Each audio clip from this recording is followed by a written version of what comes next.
Assalamualaikum warahmatullahi wabarakatuh dan semangat pagi. Baiklah, kali ini kita akan melanjutkan lagi edisi server series ya untuk mata kuliah jaringan komputer. Ya, setelah sebelumnya kita sudah membahas tentang Dynamic Host Configuration Protocol ya, ataupun yang memberikan IP kepada klien secara otomatis oleh server.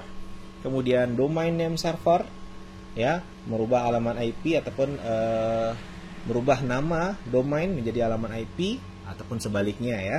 Kemudian lagi mail server ya, untuk berkirim-kirim email.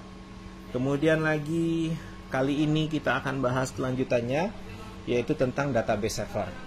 Di mana database di sini kita akan lakukan instalasi MySQL dan sebagai manajemennya yang berbasis web ataupun berbasis GUI-nya kita akan install PHP MyAdmin. Sebelumnya saya jelaskan dulu MySQL itu apa. Ya, MySQL itu adalah sebuah perangkat lunak sistem untuk DBMS ya, Database Management System ataupun manajemen basis data SQL. Kemudian dia support untuk multi-thread, multi-user dan sudah banyak penggunaannya saat ini. Kemudian dia tersedia di beberapa perangkat dia tersedia di beberapa sistem operasi baik Windows, Linux ataupun macOS. Kemudian perangkat lunak ini bersifat gratis di bawah lisensi GNU ya, General Public License ataupun GPL. Tetapi ada juga yang bersifat komersilnya pada kasus-kasus tertentu. So, pada kali ini sebelum kita membuat database server yang ada hubungannya juga dengan web server ya, yang paling pertama yang kita install adalah database-nya dulu. Ya, jadi MySQL harus kita install dulu. Di dalam Debian 7 ini versi MySQL-nya versi 5.5 ya, MySQL strip server nama paketnya. So, kita coba dulu. Setelah login, kita akan langsung install. Ketikkan perintahnya sama, pilih Debian-nya, oke, apt-get spasi install. Nama paketnya adalah MySQL, pakai tab strip server. Kemudian kita tekan enter. Oke, sudah selesai, sebentar sekali. Sangat sebentar sekali untuk melakukan instalasi MySQL. Kemudian berikutnya kita harus instalasi untuk GUI-nya ya, atau yang berbasis webnya untuk memanajemen database MySQL ini. Kita install PHP MyAdmin. Enter. Configure database for PHP MyAdmin with dbconfig common. Yes. Kemudian password for the database administrative user. Oke, saya bikin root saja. Kemudian MySQL application password sama, saya bikin juga root. Sebenarnya nggak disarankan root ya, karena ini hanya untuk uji coba, tidak masalah, biar lebih mudah diingatkan. Karena root usernya dan passwordnya juga root itu adalah kelemahan ya pada sistem, ataupun bisa dibilang security yang sangat lemah. Oke, kemudian web server to reconfigure automatically. Di sini kita pilih Apache 2 karena pada web server sebelumnya kita sudah gunakan Apache 2. Kita gunakan panah atas dan panah bawah untuk memilih web server mana. Kita pilih yang Apache 2. Kemudian untuk memilih kita tekan tombol space pada keyboard. Kemudian tekan tombol tab sehingga berpindah ke OK dan cancel ya. Kita pilih yang OK. Lalu kita klik OK. Dan akan dilakukan proses instalasi PHP MyAdmin-nya yang terkoneksi ke database MySQL. Nah, sekarang sedang reload web server config Apache 2. Jadi terhubung juga dengan web server yang sudah kita konfigurasikan sebelumnya. Nanti kita akan bisa memanajemen database MySQL ini menggunakan komputer klien, menggunakan PHP MyAdmin tadi. Ya, sebenarnya kita bisa saja berbasis stack langsung dari server bisa. Ya, kita bisa juga. Cuman kalau kita gunakan PHP MyAdmin itu bisa kita gunakan di sisi klien dengan menggunakan web browser. Nah, kira-kira seperti itu. Nah, sekarang sudah selesai ya. Kita akan coba untuk login secara teks dulu berbasis teks pada komputer server. Kita masuk ke MySQL, perintahnya strip MySQL spasi min u. Kemudian nama usernya adalah root spasi min p. Enter.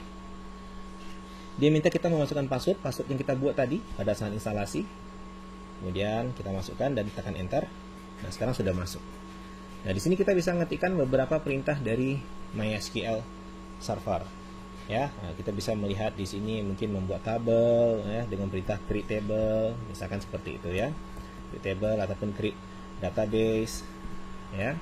Nah, kita misalkan create database dan lain-lain itu bisa kita lakukan dengan berbasis tag. Ya, kita coba satu buat dulu create database.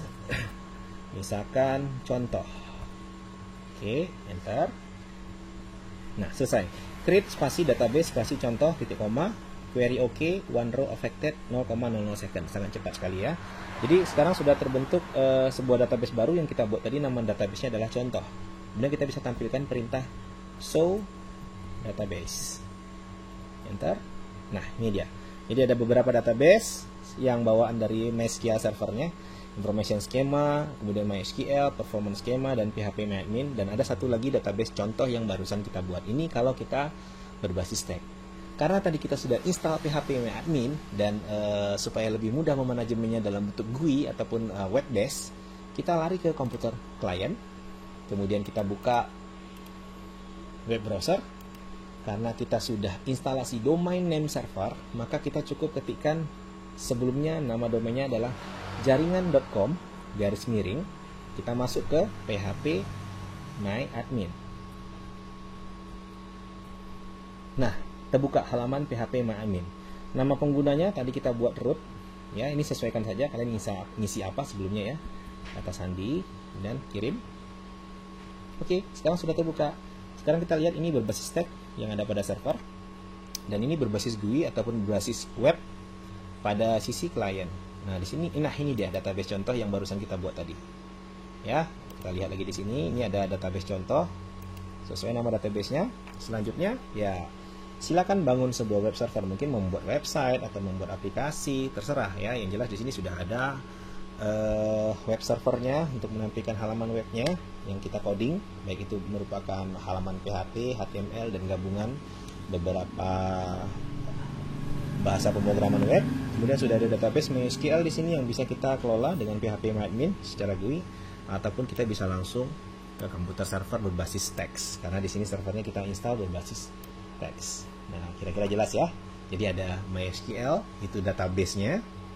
phpMyAdmin itu ya boleh dibilang untuk memanajemennya ya secara web base ataupun berbasis web, dan bisa kita lakukan di klien ya. Servernya sudah nyala seperti ini, ya udah kita konfigurasi dari klien saja.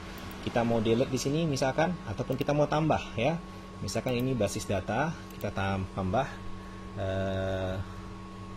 basis data baru misalkan gitu ya. Oh sorry, haram database itu pakai spasi ya. Basis data baru. Oke, basis data baru. Kita klik buat. Selesai. Ya, ada basis data baru, ada contoh. Sekarang kita tutup yang di klien. Kita lihat apakah ini link ke server apa tidak. Ya, kita buka servernya. Kita ketikkan lagi perintah show database. Database-nya pakai S ya, karena kita perintah show database, bukan create database. Kalau create database tidak pakai S, create database. Kalau untuk menampilkan database pakai S, create show database. Ini kadang-kadang sering salah ya, sering lupa. Kita tekan enter. Nah, di situ sudah ada basis data baru dan ada basis data contoh ya, database contoh dan database basis data baru. Berarti nge-link antara yang di phpMyAdmin client dan yang ada di server. Oke. Semoga ini bermanfaat dan bisa untuk difahami antara database dan editornya, bukan editornya apa ya, yang untuk memanajemennya ya secara web base supaya lebih mudah. Dan ini bisa diaplikasikan, mungkin kalian akan lakukan instalasi aplikasi web apa saja yang sudah dibangun, letakkan di folder var www, kemudian kalau mau bikin folder, bikin nama folder baru. Kalau sebelumnya kita sudah contohkan, kita edit halaman index.html ya, kalau masih ingat di sini. Kita ketikkan nama domainnya jaringan.com. Nah, ini adalah file index.html yang kita rubah. Nah, file ini silakan diganti dengan aplikasi web yang mungkin kalian pernah buat di mata kuliah lain mungkin, ataupun yang memang ingin membuat sebuah halaman web baru ya. Kalau menggunakan database sekarang sudah bisa. Kalau sebelumnya tidak bisa, hanya bisa menampilkan halaman web saja, tapi tidak bisa melakukan operasi database di dalamnya. Nah, saat ini kita sudah melakukan instalasi database MySQL server.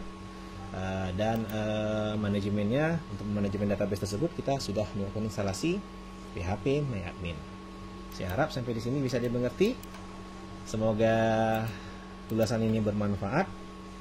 Tolong difahami. Jika ada yang tidak paham ataupun yang kurang mengerti, silakan tinggalkan komen dan bahas ya. Dan kita juga bisa bahas ini di WhatsApp grup yang sudah ditentukan.